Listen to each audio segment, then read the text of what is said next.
le cadre spécifiquement du renforcement des compétences, l'enjeu c'est de pouvoir aller à la rencontre de la stratégie de la Caisse et de répondre à ses objectifs stratégiques et de la faire correspondre aux besoins individuels de chacun des cadres de la Caisse. Alors on a fait des ateliers participatifs, on a eu énormément d'entretiens individuels pour faire remonter ces différents besoins et on a restitué l'ensemble de ces besoins auprès des différents cadres de la Caisse. Pour réaliser le plan de formation, donc l'analyse des besoins et sa traduction en plan de formation. Donc nous nous retrouvons cet après-midi. Vous avez été tous conviés pour que nous faisions une dernière lecture pour voir s'il y a des inputs, pour voir s'il y a des ajustements à faire et pour voir si tout ce que vous avez expliqué au cabinet, si véritablement ça a été pris en compte.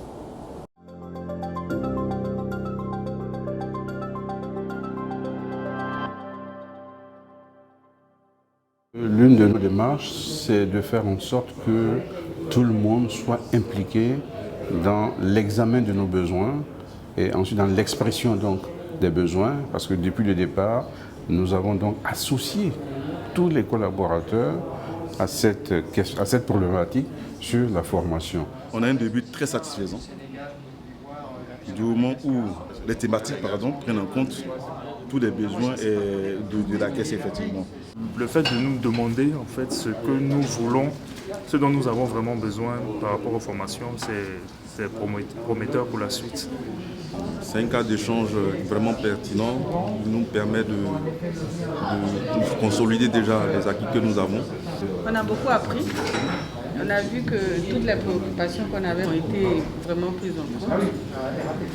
C'est vraiment un cadre d'échange, donc c'est bon. C'est bon pour nous.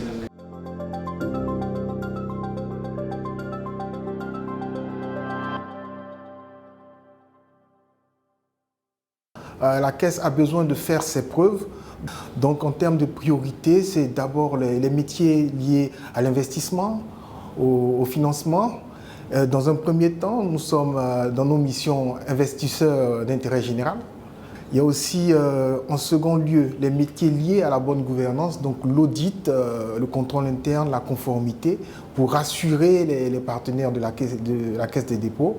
Et en dernier point, les métiers transverses inhérents à toute société, les métiers des systèmes d'information, les ressources humaines, le juridique. Donc voilà un peu les priorités, les 3 axes de priorité sur lesquels vont porter le plan de formation. Et c'est très important parce que ces formations-là déclinent de la vision stratégique que l'entreprise a. Donc je pense que cet atelier-là a été très instructif pour nous. Et aujourd'hui, cette restitution par cet atelier nous a permis de comprendre que nos besoins qui avaient été exprimés avaient été pris en compte. La démarche, c'est que la Caisse et les cadres que nous sommes, nous puissions présenter ce que nous voulons par rapport à la stratégie de la Caisse comme formation. Et c'est ce qui a été présenté. Et pour moi, c'est la démarche participative, c'est ce que je peux retenir pour cette journée.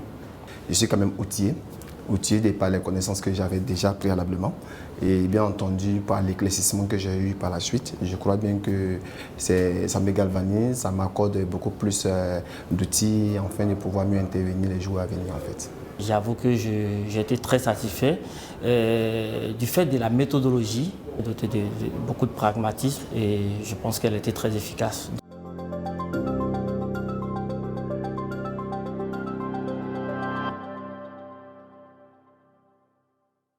Il y a un grand intérêt de mutualisation parce que, tout comme la caisse ivoirienne, la caisse burkinabé est une nouvelle caisse de dépôt.